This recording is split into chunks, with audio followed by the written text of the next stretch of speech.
నమస్తే, welcome to స్వతంత్ర. నేను మురళి. ముందుగా హెడ్లైన్స్ చూద్దాం.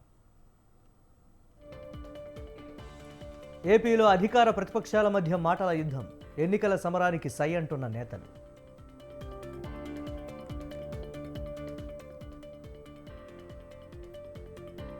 బీజేపీ విజయ సంకల్ప యాత్ర ప్రారంభం.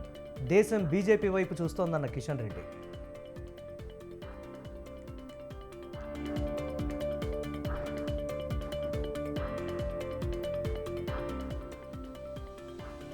జీహెచ్ఎంసీ బడ్జెట్ సమావేశంలో వాడివేడి చర్చ. ఎంఐఎం బీజేపీ మధ్య డైలాగ్ వార్.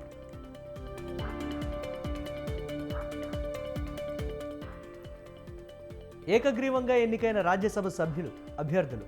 కాంగ్రెస్ నుంచి గీతారెడ్డి, అనిల్ యాదవ్, బీఆర్ఎస్ నుంచి వద్దిరాజు.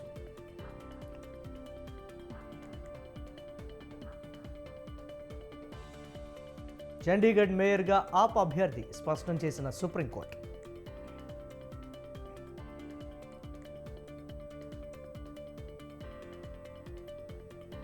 ఐపీఎల్ 2024 ఇండియాలోనే మార్చి 22 నుంచి ప్రారంభం.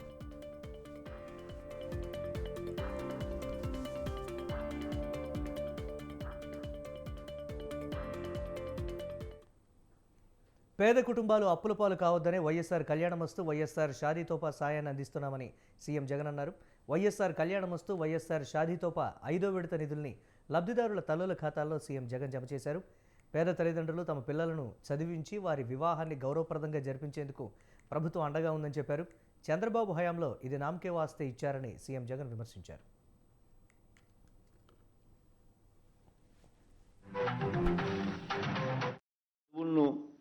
ప్రోత్సహిస్తూ ప్రతి పాప ప్రతి పిల్లాడు కూడా గ్రాడ్యుయేట్స్ అయ్యే విధంగా అడుగులు వేయించగలుగుతా ఉన్నాం. నిజంగా ఇది మంచి ఫలితాలు ఇస్తూ పిల్లల చదువులకు, ఎందుకంటే ఖచ్చితంగా తల్లి గన కుటుంబంలో చదివి ఉంటే, ఆ తల్లి చదివి ఉంటే పిల్లలకు నెక్స్ట్ జనరేషన్లో వచ్చే ఆ పిల్లలు కూడా ఆటోమేటిక్గా చదువులు బాట పడతారు. మనకు మంచి చదువులు మనకు చేతుల్లో ఉంటే అదొక ఆస్తిగా మనకు వస్తే మన తలరాతలు మార్చే ఆస్తి మన చేతుల్లోనే ఉంటుంది. ఈ దిశగా అడుగులు వేస్తూ ఈ పథకంలో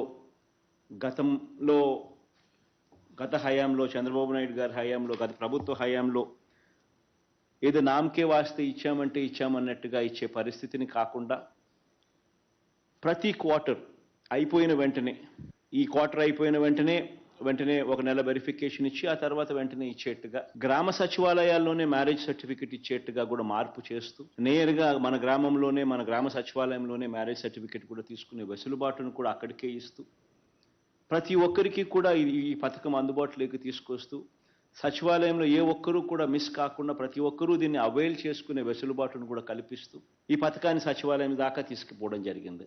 ఈ రెండు స్కీములు కూడా. వైసీపీ ప్రభుత్వంలో అభివృద్ధి నిల్, అవినీతి ఫుల్ అని అన్నారు టీడీపీ జాతీయ ప్రధాన కార్యదర్శి నారా లోకేష్. ఇష్టం వచ్చినట్లు దోచుకోవడమే పనిగా పెట్టుకున్నారని ఆరోపించారు. మాడుగుల నియోజకవర్గం టీడీపీ శంఖారావం సభలో మాట్లాడిన నారా లోకేష్ ఉత్తరాంధ్రకు పట్టిన దరిద్రం జగన్ అని అంటూ మండిపడ్డారు. 3 రాజధానుల పేరుతో ప్రజల జీవితాలతో 3 ముక్కలాట ఆడుతున్నారని ఆగ్రహం వ్యక్తం చేశారు. రాష్ట్రానికి ఒక్క పరిశ్రమ కూడా తీసుకురాలేదన్నారు. 5 ఏళ్లలో ఒక్క చోటైనా రోడ్డు వేశారా, ఒక్క గుంతైనా పూడ్చారా అంటూ నారా లోకేష్ ప్రశ్నించారు.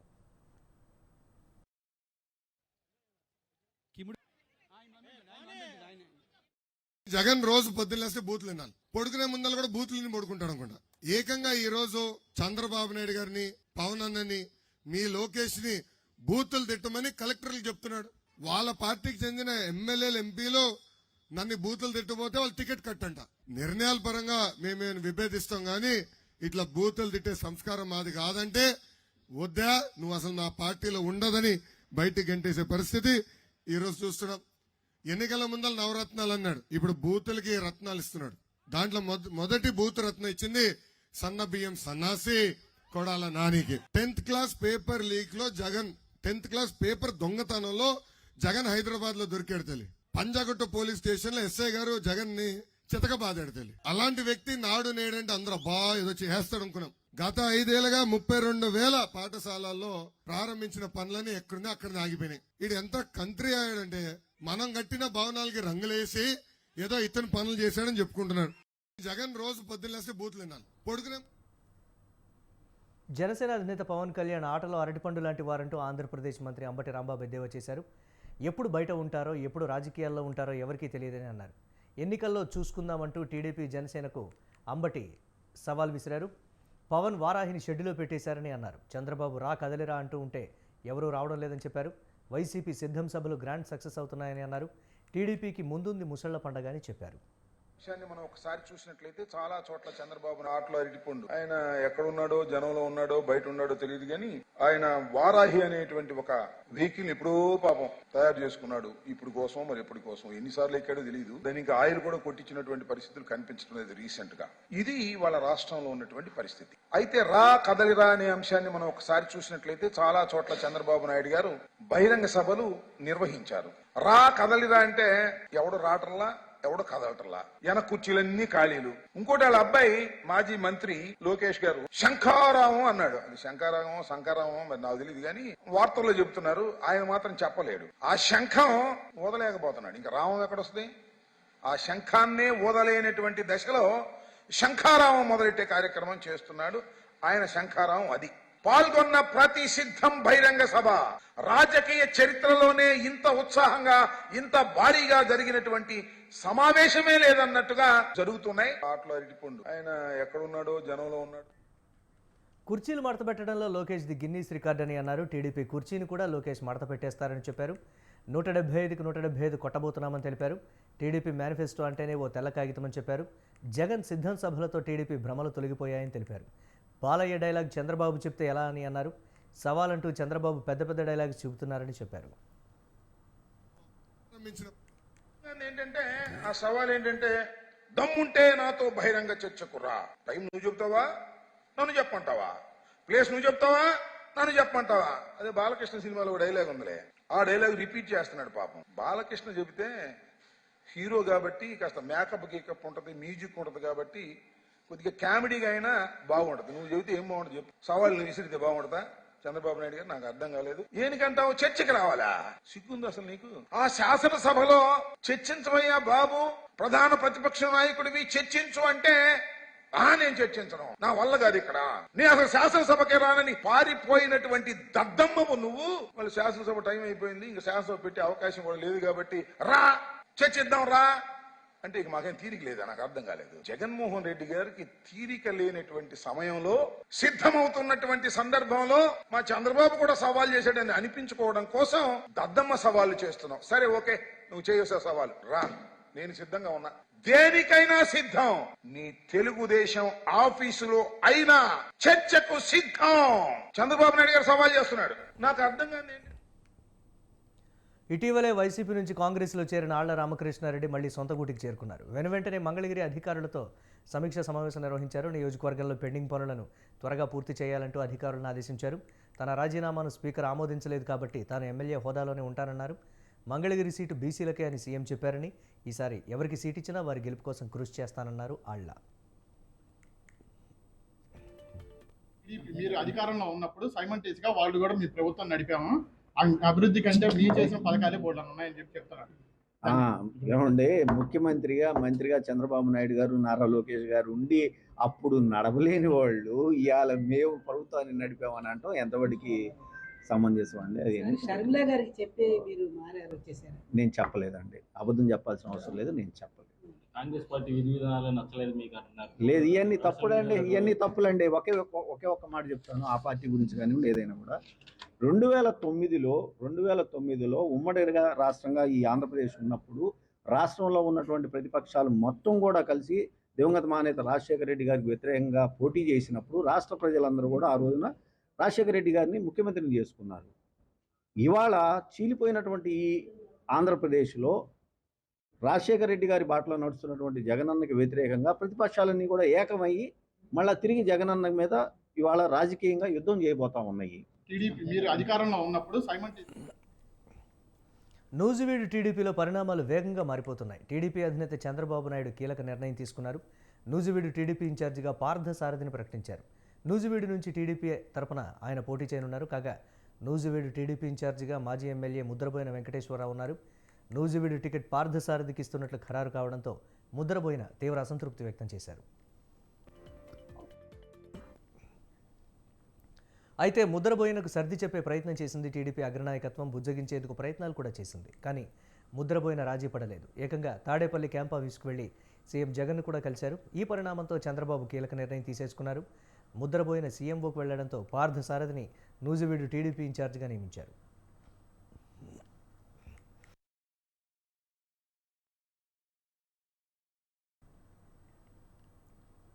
తెలుగుదేశానికి ఆ పార్టీ నేత ముద్రబోయిన వెంకటేశ్వరరావు గుడ్ బై చెప్పారు. ఏలూరు జిల్లా నూజివీడు అసెంబ్లీ టికెట్ ఆశించి ముద్రబోయిన భంగపడ్డారు. పార్టీ ఇచ్చిన ప్రతి కార్యక్రమాన్ని సమర్థవంతంగా నిర్వహించినట్లు చెప్పారు. అయినప్పటికీ తనకు కాకుండా పార్థసారథికి టికెట్ ఇవ్వడంతో ముద్రబోయిన అసంతృప్తి వ్యక్తం చేశారు. తనను బయట గెంటేసిన పార్టీ, ఆ పార్టీ నేతల అంతు చూస్తానని ముద్రబోయిన హెచ్చరించారు. తన ఆఫీస్కు ఉన్న టీడీపీ జెండాలను తొలగించారు.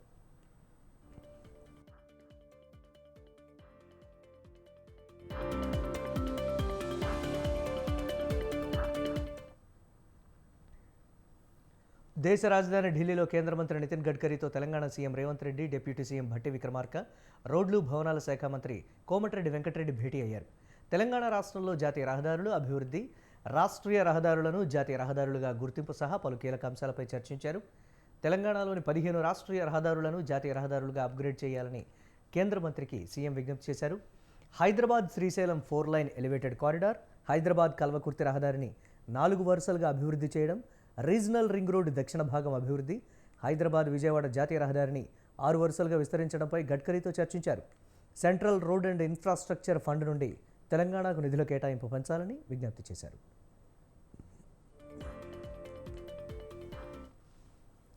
నల్గొండలో ట్రాన్స్పోర్ట్ ట్రైనింగ్ ఇన్స్టిట్యూట్ ఏర్పాటు చేయాలని, నల్గొండ పట్టణానికి బైపాస్ రోడ్డు మంజూరు చేయాలని నితిన్ గడ్కరీకి కోమటిరెడ్డి వెంకటరెడ్డి ప్రత్యేక విజ్ఞప్తి చేశారు.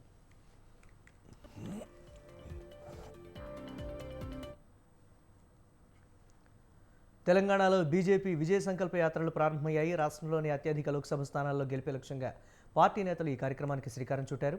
నారాయణపేట జిల్లా కృష్ణాలో బీజేపీ రాష్ట్ర అధ్యక్షుడు కేంద్ర మంత్రి కిషన్ రెడ్డి విజయ సంకల్ప యాత్రను ప్రారంభించారు. మార్చి 2న యాత్ర ముగియనుంది. కాంగ్రెస్, బీఆర్ఎస్ రెండు ఒకటేనని అన్నారు కేంద్ర మంత్రి కిషన్ రెడ్డి. గతంలో బీఆర్ఎస్ చేసిందేమీ లేదని, కాంగ్రెస్ చేయబోయేది కూడా ఏమీ లేదని విమర్శించారు.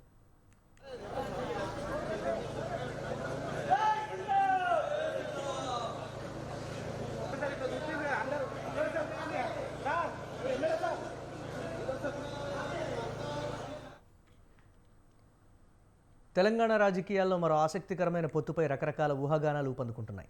కమలంతో సవారీకి కారు రెడీ అవుతోందనే టాక్ చాలా బలంగా వినిపిస్తోంది. అయితే పొత్తు అనే ప్రసక్తే లేదు, సింగిల్గానే తడాఖా చూపిస్తామని కమలనాథులు కుండబద్దలు కొడుతున్నారు. కేసీఆర్ టార్గెట్గా విమర్శలు వర్షం కురిపిస్తున్నారు. అయినా పొత్తుపై పుకార్లు మాత్రం ఆగడం లేదు. అంతేకాదు, త్వరలో కేసీఆర్ ఢిల్లీ కూడా వెళ్తున్నారనే ప్రచారం జరుగుతోంది. ఇంతకీ బీఆర్ఎస్, బీజేపీ మధ్య పొత్తు పొడుస్తుందా? కమలంతో దోస్తీకి కారు పార్టీ ఎందుకు తహతహలాడుతోంది? అసలు బీఆర్ఎస్, బీజేపీ ఫ్రెండ్షిప్ వర్కౌట్ అవుతుందా?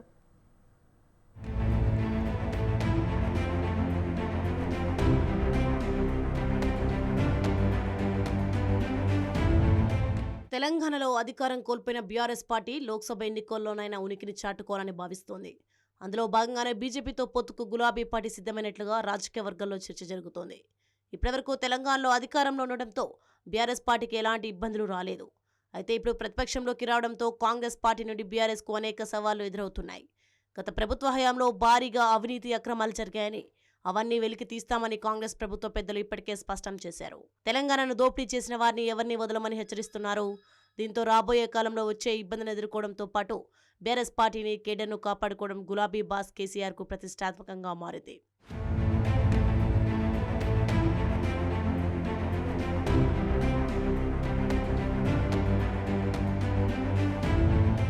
మరోవైపు తెలంగాణలో బీఆర్ఎస్ అధికారం కోల్పోయిన తర్వాత అనేక మంది నేతలు కాంగ్రెస్ పార్టీలో చేరుతున్నారు. పైగా త్వరలో తెలంగాణలో పార్లమెంట్ ఎన్నికలు జరుగుతుండటంతో బీఆర్ఎస్ నుంచి కాంగ్రెస్ లోకి వలసలు పెరుగుతున్నాయి. దీంతో పార్లమెంట్ ఎన్నికల్లో సత్తా చాటి పార్టీని కాపాడుకోవాలని బీఆర్ఎస్ పెద్దలు భావిస్తున్నారు. ప్రస్తుతం బీఆర్ఎస్ పార్టీకి 9 సిట్టింగ్ ఎంపీలు ఉన్నారు. ఈ నేపథ్యంలో వచ్చే పార్లమెంట్ ఎన్నికల్లో కనీసం సగం సిట్టింగ్ స్థానాలు దక్కించుకోవాలనేది బీఆర్ఎస్ పార్టీ వ్యూహంగా కనిపిస్తోంది. అందులో భాగంగానే ఒంటరిగా పోటీ చేస్తే పార్టీకి నష్టం జరుగుతుందని కేసీఆర్ భావిస్తున్నారట. దీంతో బీజేపీతో పొత్తు పెట్టుకుని పార్లమెంట్ ఎన్నికలు వెళ్తే ఎలా ఉంటుందనే దానిపై కేసీఆర్ పార్టీలో చర్చిస్తున్నారని టాక్. మాకు పూర్తి విశ్వాసం ఉంది. మెడ మీద తలకాయ నెలలు మాట్లాడుతుంటారు. కాబట్టి దేని చేస్తుందని మా పార్టీ రాజకీయ పరిస్థితి చూసిన తర్వాత టీఆర్ఎస్ తోటి కలుస్తామని ఎవడని అనుకుంటే, ఎవడైనా ప్రచారం చేస్తే మూర్ఖులు వాళ్ళు. మూర్ఖత్వంతో చేస్తూ ఉన్నారు. కాబట్టి ఆ పనికిరాని మాటకు పెద్ద స్పందించాల్సిన అవసరం లేదు. నేను తెలంగాణ ప్రజలను కూడా కోరుతా ఉన్నాను.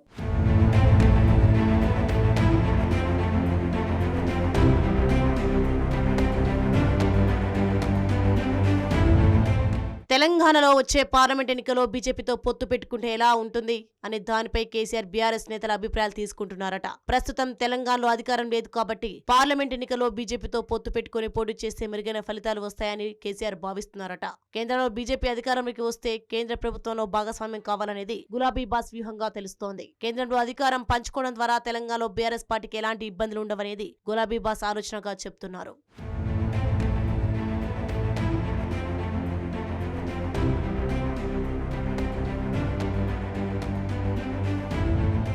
మరోవైపు తెలంగాణలో బీఆర్ఎస్ బీజేపీ పొత్తుపై ఇప్పటికే బీజేపీ నేతలు స్పందించారు. వచ్చే ఎన్నికల్లో ఎట్టి పరిస్థితుల్లో బీఆర్ఎస్ బీజేపీ పొత్తు ఉండదని బీజేపీ నేతలు బహిరంగంగానే వ్యాఖ్యానించారు. ప్రస్తుతం తెలంగాణలో బీఆర్ఎస్ పార్టీకి 9 ఎంపీ స్థానాలు, బీజేపీకి 4 ఎంపీ స్థానాలు ఉన్నాయి. ఒకవేళ పొత్తు కుదిరితే ఎవరి సిట్టింగ్ స్థానాల్లో వారు పోటీ చేయడంతో పాటుగా మిగిలిన స్థానాల్లో ఏ పార్టీకి ఎన్ని స్థానాలనే దానిపై చర్చలు జరుపుతామని రాజకీయ వర్గాల్లో టాక్ నడుస్తోంది.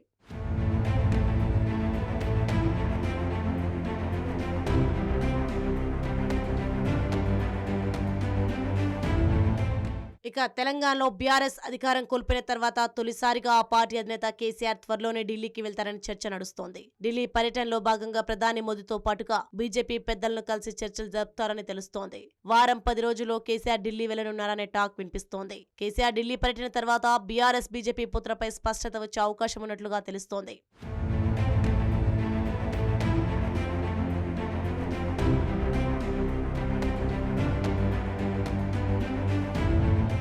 పార్లమెంట్ ఎన్నికల్లో బీఆర్ఎస్ బీజేపీ పొత్తు అనేది ప్రస్తుతం ఊహాగానమే అయినప్పటికీ కేసీఆర్ ఢిల్లీ టూర్ తర్వాతనే పొత్తు అంశంపై ఒక స్పష్టత వచ్చే అవకాశం ఉంది. మరి తెలంగాణలో బీఆర్ఎస్ బీజేపీ పొత్తు ఉంటుందా లేదా అనేది తేలాలంటే కొద్ది రోజులు ఆగాల్సిన పరిస్థితి ఉంది.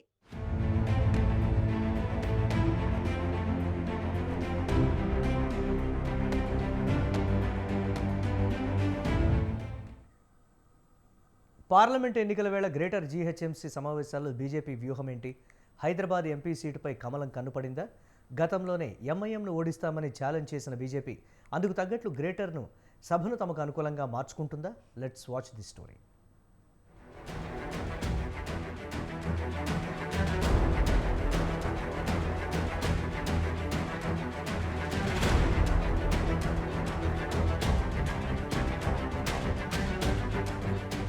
పార్లమెంటు ఎన్నికల వేళ హైదరాబాద్ జీహెచ్ఎంసీ సర్వసభ్య సమావేశాలు హీటెక్కిస్తున్నాయి. హైదరాబాద్ సీటుపై కన్నేసిన కమలం పార్టీ రానున్న ఎన్నికల్లో విజయమే లక్ష్యంగా వ్యూహాలు రచిస్తోంది. ఈ నేపథ్యంలోనే జీహెచ్ఎంసీ సమావేశాలను తనకు అనుగుణంగా మలుచుకుంటోంది. సభలో బీజేపీ కార్పొరేటర్లు గ్రేటర్ సమస్యలపై తమ గళమెత్తుతున్నారు. పాత బస్తీ పెండింగ్ బిల్లులు, ఆ ప్రాంత అభివృద్ధిపై సభలో మాట్లాడారు. కానీ ఎక్కడైతే వారు ఎమ్మెల్యేగా ఉన్నారో అలాగే ఓల్డ్ సిటీలో ఎక్కడైతే పరిస్థితులు ఉన్నాయో అక్కడ పెండింగ్ ట్యాక్స్లు ఎంత ఉన్నాయి అన్నది కూడా ఇప్పుడు ప్రస్తుతం కమిషనర్ గారు చెప్పాల్సిన అవసరం ఉంది. చెప్తే కమిషనర్ గారు సో దాన్ని బట్టి వై नहीं सर नहीं टारगेट नहीं कर रहे sir madam. Honourable chair madam, subject के बारे में ही मैं बात कर रहा हूँ. ట్యాక్స్ వసూలు అంశంపై సభలో గందరగోళం నెలకొంది. బీజేపీ ఎంఐఎం కార్పొరేటర్ల మధ్య మాటల యుద్ధం కొనసాగింది. ట్యాక్స్ వసూళ్ల అంశంపై ఎంఐఎం ఎమ్మెల్యే మాట్లాడుతుండగా బీజేపీ కార్పొరేటర్లు అడ్డుకున్నారు. దీంతో ఇరు పార్టీ నేతల మధ్య వాగ్వాదం చోటు చేసుకుంది. ఏళ్లుగా పాత బస్తీలో ట్యాక్స్ వసూలు చేయడం లేదని, వేల కోట్ల బిల్లులు రావాల్సి ఉందని బీజేపీ కార్పొరేటర్లు ఆరోపిస్తున్నారు. దీనిపై నగర కమిషనర్ ప్రకటన చేయాలని బీజేపీ కార్పొరేటర్లు డిమాండ్ చేశారు.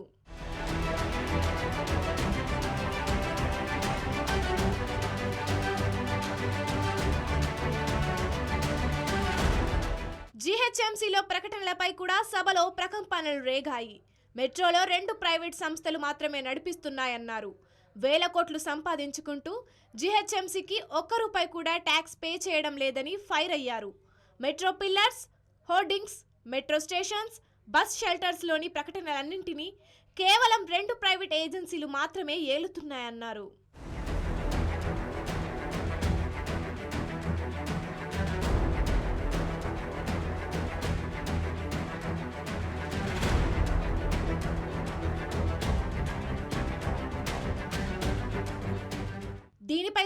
పర్యటించిన నగర కమిషనర్ ట్యాక్స్ వసూళ్లలో కొన్ని సమస్యలు ఉన్నాయన్నారు. సమీక్షల్లో పరిష్కార మార్గాలను వెతుకుతున్నామన్నారు. జీహెచ్ఎంసీ ఆదాయ మార్గాల వేటలో ఆయా పరిస్థితుల్లో మార్పులు చేర్పులు చేర్చుతున్నారని తెలిపారు. రెసిడెంట్స్ నాన్ రెసిడెంట్స్ పై ట్యాక్స్ వేరువేరు రేట్లు ఉన్నాయన్నారు.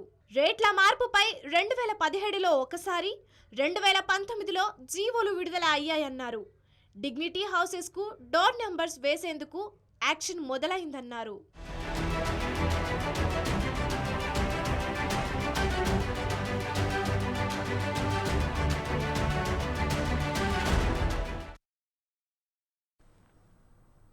రాష్ట్ర విభజన హామీల్లో భాగంగా కేంద్ర ప్రభుత్వం విశాఖపట్నంలో ఏర్పాటు చేసిన Indian institute of management, Tirupati జిల్లాలో నెలకొల్పిన ఐఐటి, ఐసర్ ప్రాంగణాలను ప్రధాని మోదీ వర్చువల్గా ప్రారంభించారు.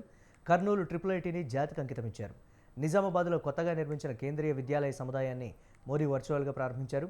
ఐఐటి హైదరాబాద్ క్యాంపస్ డెవలప్మెంట్ ప్రాజెక్టును జాతికి అంకితం ఇవ్వడంతో పాటు పాలమూరు విశ్వవిద్యాలయంలో వివిధ అభివృద్ధి పనులకు శంకుస్థాపన చేశారు.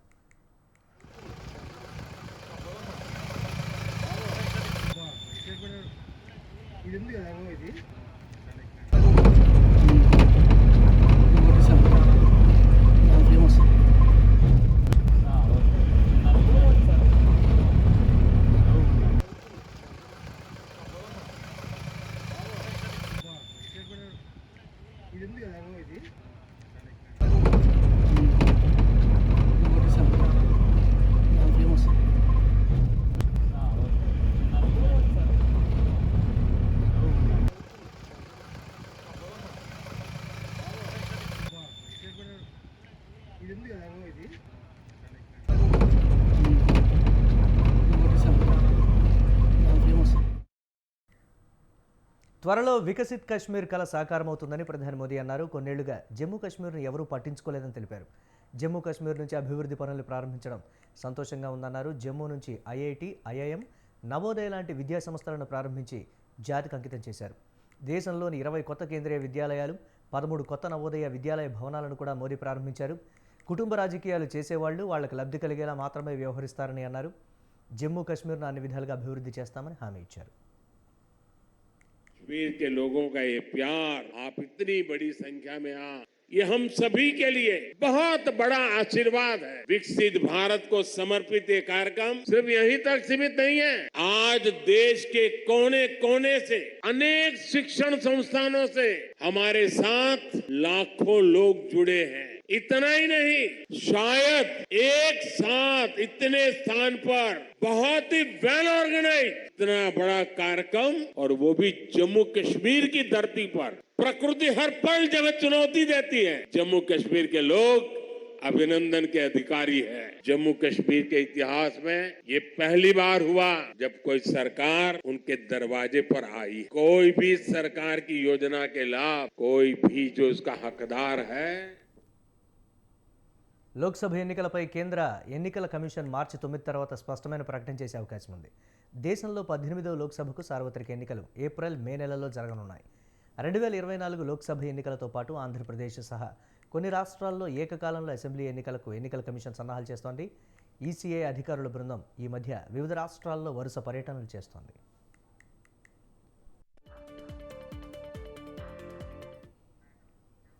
జమ్మూ కాశ్మీర్లోని ఎన్నికల ప్రక్రియ ప్రారంభించే అంశాన్ని ఎన్నికల కమిషన్ పరిశీలిస్తోంది. ముందు జమ్మూ కాశ్మీర్లో భద్రతా పరిస్థితిని ఎన్నికల కమిషన్ అంచనా వేస్తోంది. జమ్మూ కాశ్మీర్ భద్రతా పరిస్థితి, బలగాల లభ్యత పరిస్థితిపై ఈసీఐ ప్రతినిధులు మార్చి 8-9 తేదీల్లో ఆ రాష్ట్ర ప్రభుత్వ అధికారులను కలుస్తున్నారు. లోక్సభ ఎన్నికలతో పాటు యూటీలో అసెంబ్లీ ఎన్నికలు నిర్వహించవచ్చా లేదా అని క్షేత్రస్థాయి పరిస్థితులను అంచనా వేసేందుకు వారు మార్చి 12-13 తేదీల్లో జమ్మూ కాశ్మీర్లో పర్యటిస్తున్నారు. భద్రతా బలగాల లభ్యతపై అంతా ఆధారపడి ఉంటుందని అధికార వర్గాలు తెలిపాయి.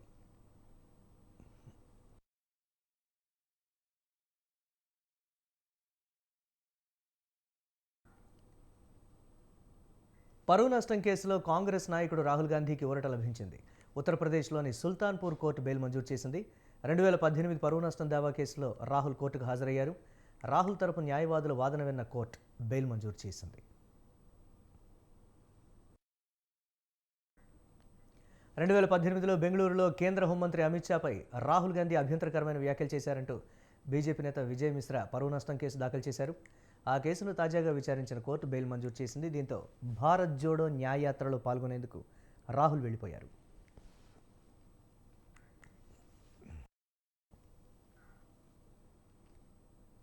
క్రికెట్ అభిమానులకు బీసీసీఐ గుడ్ న్యూస్ చెప్పింది. ఐపీఎల్ 2024 షెడ్యూల్ విడుదల చేసింది. మార్చి 22 నుంచి చెన్నై వేదికగా తొలి ఐపీఎల్ మ్యాచ్ జరగనున్నట్లు వెల్లడించింది. ఇక మ్యాచ్లన్నింటినీ భారత్లోనే నిర్వహించాలని బీసీసీఐ నిర్ణయించింది. 2 దశల్లో ఐపీఎల్ మ్యాచ్లు నిర్వహించనున్నట్లు తెలిపింది. సార్వత్రిక ఎన్నికల కారణంగా దుబాయ్లో నిర్వహించాలని తొలుత భావించిన ఆ నిర్ణయాన్ని వెనక్కి తీసుకున్నట్లు చెప్పింది.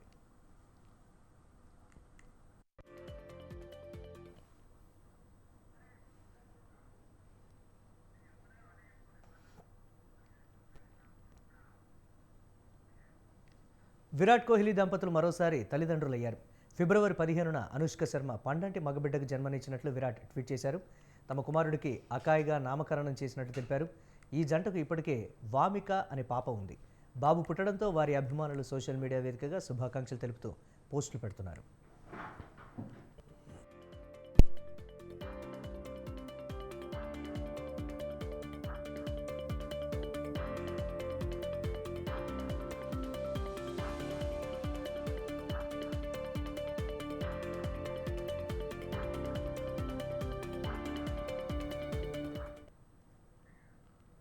ఇవి ఇప్పటివరకున్న అప్డేట్స్. కీప్ వాచింగ్ స్వతంత్ర.